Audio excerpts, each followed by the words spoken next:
દોસ્તો, જય અલખધણી, જય અલખધણી, જય અલખધણી. અચ્છા દોસ્તો, આજ હું જે વાત કરવા જઈ રહ્યો છું એ વાત હરેક મહાનુભાવોને હરેકને લાગુ પડશે. અને એમાં આ જોનારા શ્રોતાજનો દરેકને પ્રેમી જીજ્ઞાસુ ભાવિક ભક્તજનો જ્યોતિ સતી એન સબને મારી તરફથી વિનંતી છે કે જો મારી આ વાત આપને વ્યાજબી લાગતી હોય અને સાચી લાગતી હોય તો મારી આ ચેનલને સબસ્ક્રાઈબ કરે અને આપના ગ્રુપમાં પણ મોકલે, જેથી મારા નવા વિડીયો સાંભળી શકે અને શેર કરે અને લાઈક આપે. તો ચાલો દોસ્તો, આપણે વાતને ઉઠાવીએ. મહાપુરુષો કહે કે સહસ્ત્ર નામ સાહેબના જેમાં મારી સહી, 1000 નામ સાહેબોના છે એમાં મારી સહી. પરંતુ એમાં 5 નામ છે પ્યારા, 3 છે પિંડમાં અને 2 છે બારા.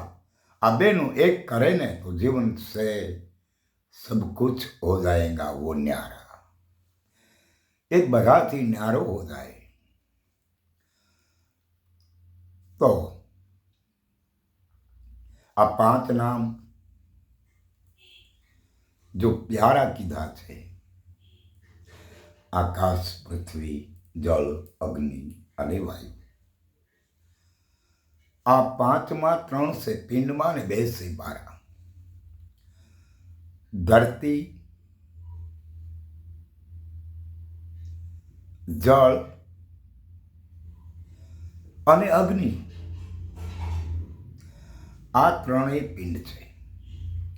आकाश અને वायु, आ भी बार से. ये आकाश और वायु इन दोनों एक हो जाएगा. बाद में क्या हो जाएगा? आकाश और वायु एक हो जाता है. आकाश और वायु बे एक थी जाए उसी रचना क्या केवी थाय. इन महापुरुषों कहा. आज સંતો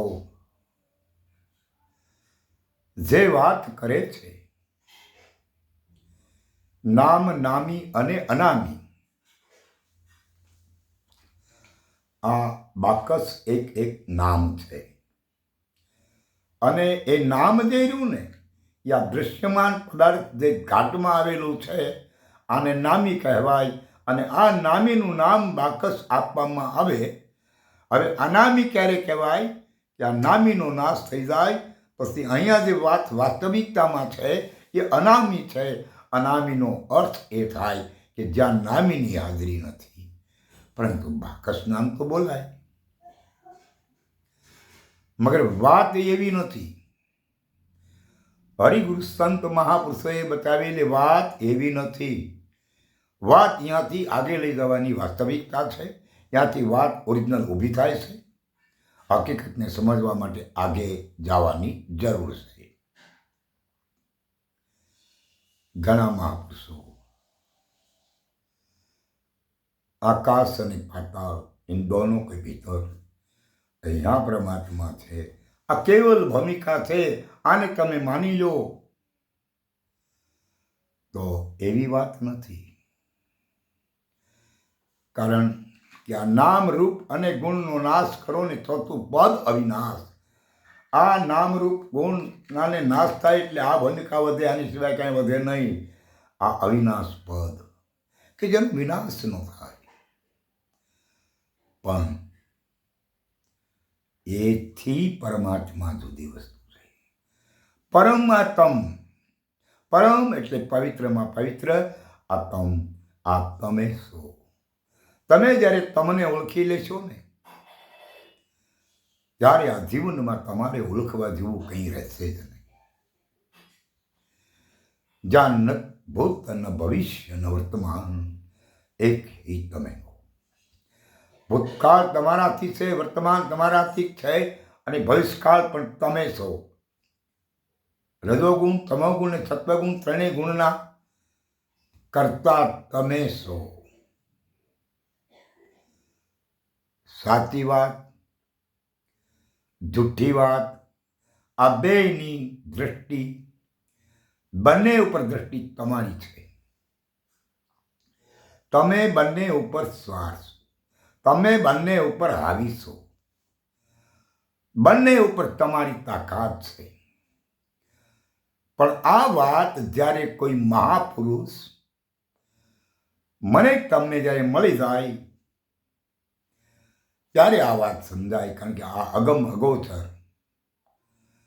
અભય પદને પામવા માટે अल्पसंख्यक जो लोग कहते हैं कि ये हमारा ग्राउंड में आओ, हमें सबसे अच्छी बात बताए. कोई कहते हैं कि हमारा संप्रदाय में आओ, हमारा संप्रदाय ની અંદર સર્વશ્રેષ્ઠ વાત છે. પરંતુ જ્યાં સુધી કોઈ પણના વાડામાં દાખલ થઈને રહેવું એ વાત નથી, એ વર્તમાનમાં સાબિત ન થઈ શકે.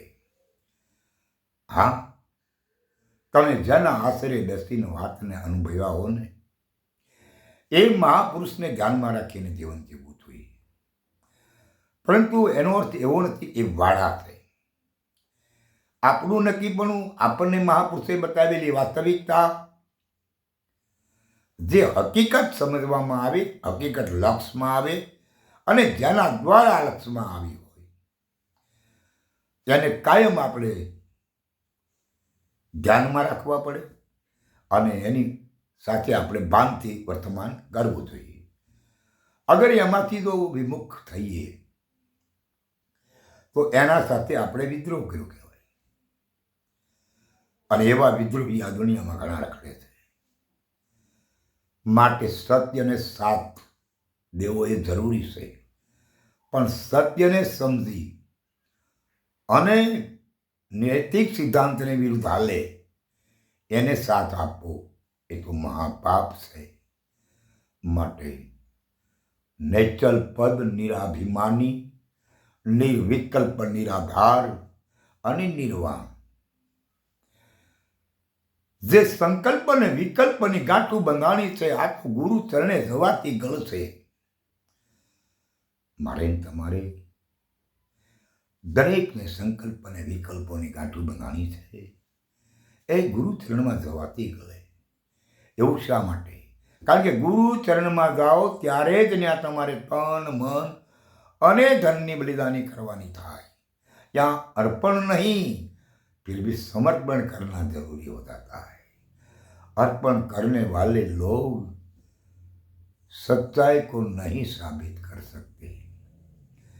સમર્પણ જેને કર્યું છે ને, જે વ્યક્તિ પોતાનું અસ્તિત્વ મટાવી અને સદગુરુ સંત ચરણમાં સમર્પણ થઈ ગયા છે, એના જ ઇતિહાસ લખાયા છે.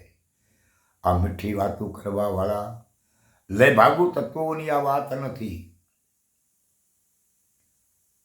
પ્રેમથી વાતને વર્યા પછી કાયમ વર્તમાન નેટ રહે, એ જ એને મહાપુરુષોએ આ બાગી વર્ણવી છે.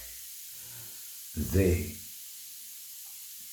વિદ્રોહ કરનારને માટે એનો કોઈ જગ્યાએ આશરો નહીં. જે પ્રેમ લક્ષણા ભક્તિ સર્વશ્રેષ્ઠ મહાપુરુષોએ કીધી છે.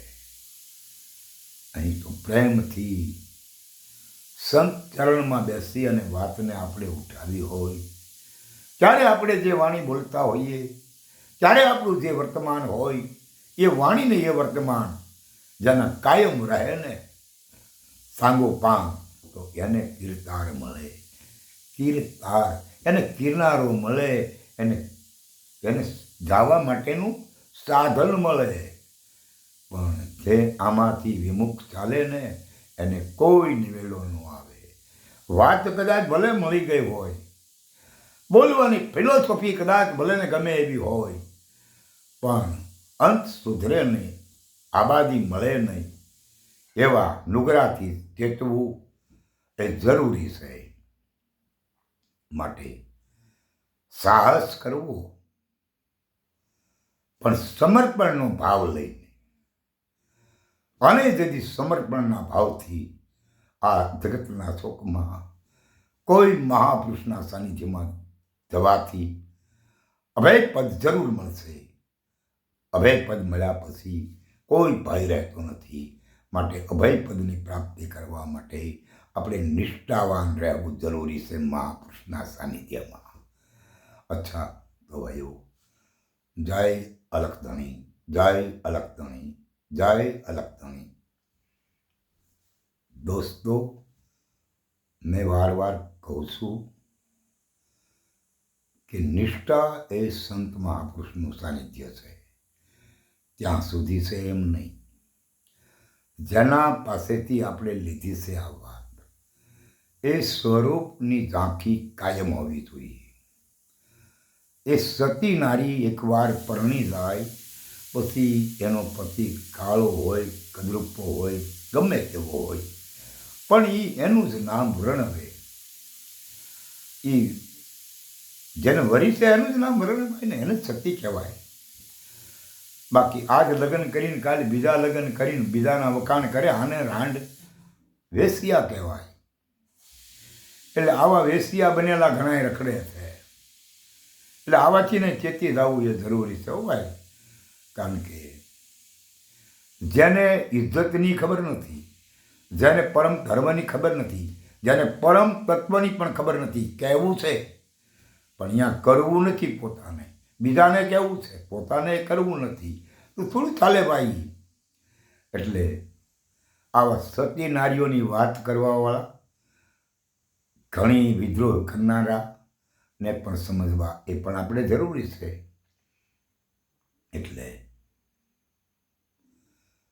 આજ સમય પર સંપ્રદાયો ઘણા બધા ચાલે છે, પણ જ્યાં બધા સંપ્રદાયો ભળી જાય અને છેલ્લે શ્રેષ્ઠ ભાગમાં એક અખૂટ તત્વનો ખજાનો જે છે, કે જ્યાંથી સારી દુનિયાનો વ્યવહાર ચલાવાઈ રહ્યો છે, જ્યાંથી સારી જગતનું ઉત્પત્તિ સ્થાન છે, સારી જગતનો વ્યવહાર ચાલે છે, એ લાસ્ટ છેલ્લું પગથિયું એ સમર્પણના ભાવવાળાને સમજાય છે, બાકીનાને નહીં.